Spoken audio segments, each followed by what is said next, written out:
नमस्कार दोस्तों, केमिस्ट्री की ऑनलाइन क्लास में आपका वेलकम है। प्रीवियस लेक्चर पे अपना जो चैप्टर चल रहा था पॉलीमर, उसमें अपन ने डिस्कस कर लिया था बहुलीकरण की विधियों के बारे में। बहुलीकरण की विधियां योगात्मक बहुलीकरण, और साथ में अपन ने पढ़ लिया था बेटा संघनन बहुलीकरण, वो अपना कंप्लीट हो गया था। नेक्स्ट आज का जो टॉपिक है अपना इंपोर्टेंट, बहुलकों का अनुभार। बहुलकों का अनुभार, मोलिकुलर वेट ऑफ पॉलीमर्स कि बहुलकों का अनुभार क्या होता है, उसको कैसे ज्ञात किया जाता है, इसके बारे में आज अपन डिस्कस करने वाले हैं। तो देखिए बेटा, बहुलकों का अनुभार क्या होता है कि किसी बहुलक में उपस्थित एकलक इकाइयों की जो संख्या होती है। किसी बहुलक में बहुत सारी एकलक इकाइयां उपस्थित होती है। कई बहुलकों में एक ही प्रकार की एकलक इकाइयां उपस्थित होती है, कईयों में एक से अधिक प्रकार की एकलक इकाइयां उपस्थित होती है। तो क्या होता है बेटा कि किसी बहुलक में उपस्थित एकलक इकाइयों की जो संख्या होती है उसे बहुलीकरण की कोटि कहते हैं। उसे बहुलीकरण की क्या कहते हैं बेटा? उसे बहुलीकरण की कोटि कहते हैं। एकलक इकाइयां ही बहुलकों का क्या करती है बेटा? द्रव्यमान निर्धारित करती है। मतलब एकलक इकाइयों की जो संख्या है वो ही बहुलक का क्या निर्धारित करती है बेटा? द्रव्यमान का क्या करती है बेटा? निर्धारण करती है कि किसी बहुलक में कितनी एकलक इकाइयां हैं, वो ही उस बहुलक का क्या करती है बेटा? द्रव्यमान का निर्धारण करती है। अब देखिए बेटा आगे, बहुलकों का जो द्रव्यमान होता है वो दो रूपों से निर्धारित किया जाता है। क्या होता है? बहुलकों का जो द्रव्यमान होता है उसका निर्धारण दो रूप से किया जाता है। एक तो होता है आपके पास संख्या औसत अनुभार, एक होता है भार औसत अनुभार। तो सबसे पहले अपन बात करेंगे बेटा संख्या औसत अनुभार होता क्या है। देखो, संख्या औसत अनुभार इसे mn बार से दर्शाया जाता है। mn बार से इसे दर्शाया किसी बहुलक के नमूने में उपस्थित कुल अणुओं की सहनती। सहनती का मतलब होता है अनुभार। कुल अणुओं की सहनती, अणुभार में कुल अणुओं की संख्या, मतलब किसी बहुलक के नमूने में कितनी, आपके पास नमूने में कुल अणुओं की संख्या कितनी है, कुल अणुओं की संख्या कितनी है, और कुल अणुओं की जो सहनती है वो कितनी है। अगर कुल अणुओं की संख्या कुल अणुओं की सहनती कितनी है और कुल अणुओं की संख्या कितनी है, तो कुल अणुओं की जो सहनती है उसमें कुल अणुओं की संख्या का भाग दे दे। उपस्थित कुल अणुओं की सहनती में कुल अणुओं की संख्या का भाग देने पर प्राप्त भागफल संख्या औसत अनुभार कहलाता है। अब मैं इसको आपको डिटेल में समझाता हूं, तब आपकी इजीली वे में समझ में आएगा। देखो बेटा, बहुलक के किसी नमूने में बहुलक के किसी नमूने में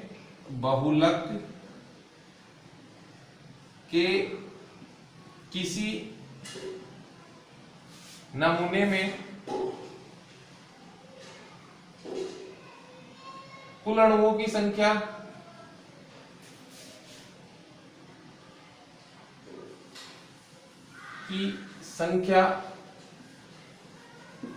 n हो, तो मतलब बहुलक का कोई नमूना है आपके पास, उस नमूने में कुल अणुओं की संख्या कितनी हो आपके पास? कुल अणुओं की संख्या बेटा n हो। तो अपन बात करते हैं कुल अणुओं की संख्या n हो, तो अब अपन उसके संख्या औसत अनुभार का निर्धारण क्या करते हैं। अब देखो बेटा, कुल अणुओं की संख्या n है, तो उसके पास आपको पता है कि अलग अलग प्रकार के अणु होंगे। इसमें अगर अपन बात करते हैं एकलक इकाइयां अलग अलग है, कुल अणुओं की संख्या n है, तो इसमें क्या होगा? बहुत सारी एकलक इकाइयां होंगी कि नहीं होगी? उसमें बहुत सारी एकलक इकाइयां जो होंगी उसी के द्वारा क्या होगा, इनका क्या होगा, संख्या औसत अनुभार का क्या होगा बेटा? निर्धारण है। अब देखो बेटा, अगर अपन बात करते हैं कि आपके पास इसमें क्या है, n हो, तो संख्या कितनी है बेटा? अपन ने माना है कि संख्या n हो, तो क्या होगा? n1 अणुओं का अणुभार या अणुभार m1 हो, तो माना कि इसमें कितने हैं? कुल अणुओं की संख्या कितनी है बेटा? n है। क्लियर है? क्लियर है? n है कुल अणुओं की संख्या। अब मैंने कहा कि n1 अणुओं की अणुभार m1 हो, तो क्या हो गया? कुल अणुभार कितना हो गया? n1 गुणा m1। क्लियर है? अगर आपके पास n2 अणुओं की संख्या, n2 अणुओं का अणुभार m2 हो, तो कुल ये सहनती कितनी हो जाएगी? n2 गुणा m2। क्लियर है। नेक्स्ट अगर आपके पास n3 अणुओं का अणुभार m3 हो तो n3 गुणा m3। क्लियर है। n3 गुणा m3 ये हो गया। अब माना कि मेरे पास कुल अणु ni अणुओं का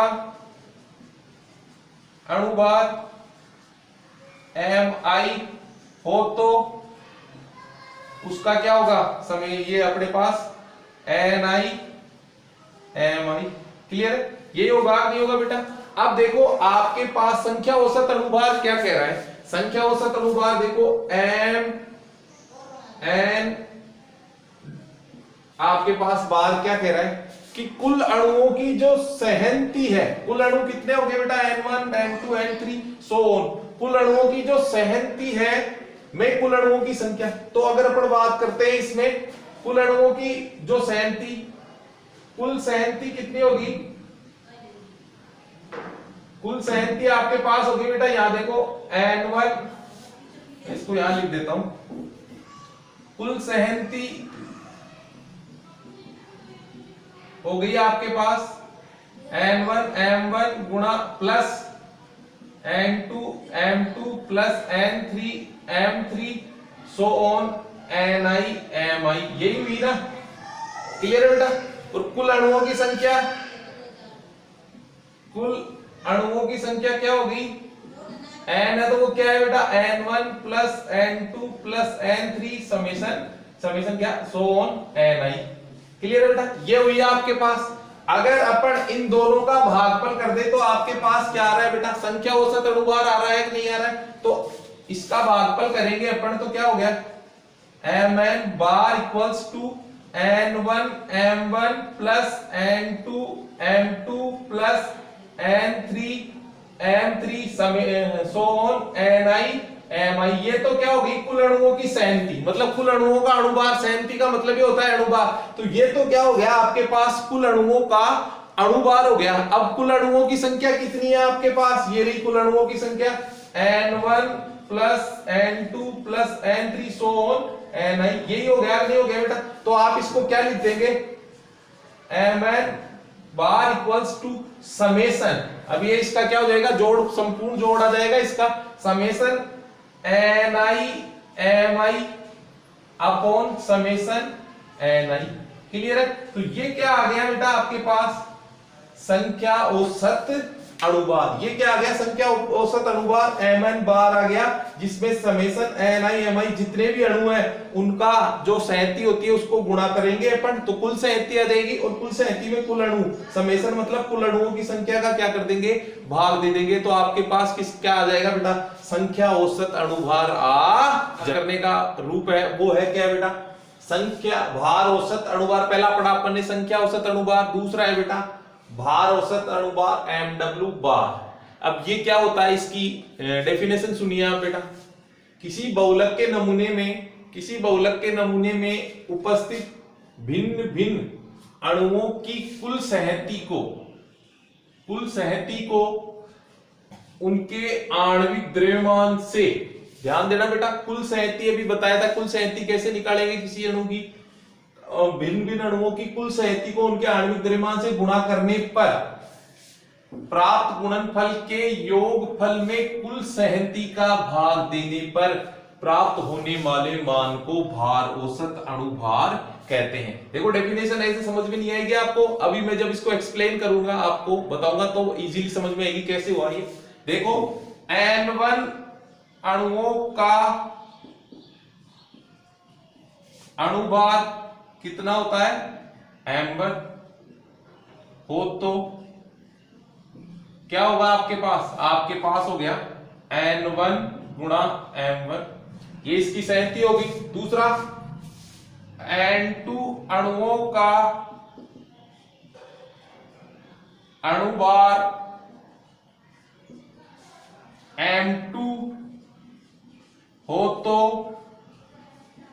n2 गुणा m2, ये इनकी सहनती हो गई।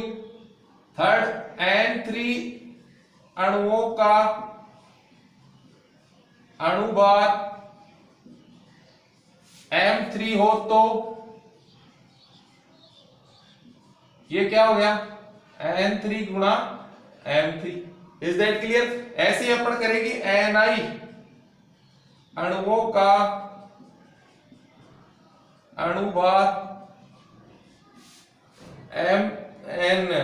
Mi हो तो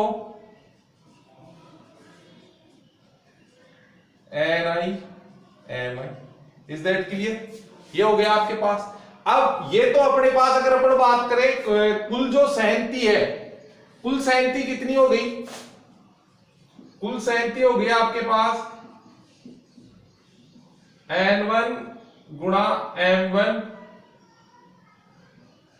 प्लस N2, या फिर अपन इसको लिख सकते हैं N1 M1 plus N2 M2 plus N3 M3 so on Ni Mi। ये हो गई कुल सहनती।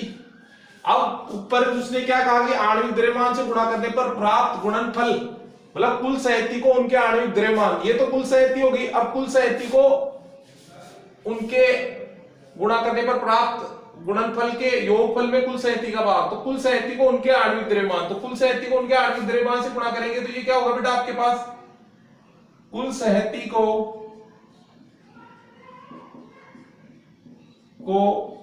आणविक, कुल सहनती को आणविक द्रव्यमान से गुणा करने पर, आणविक द्रव्यमान से गुणा करेंगे इसको आप कुल सहनती को, तो देखो क्या होगा बेटा आपके पास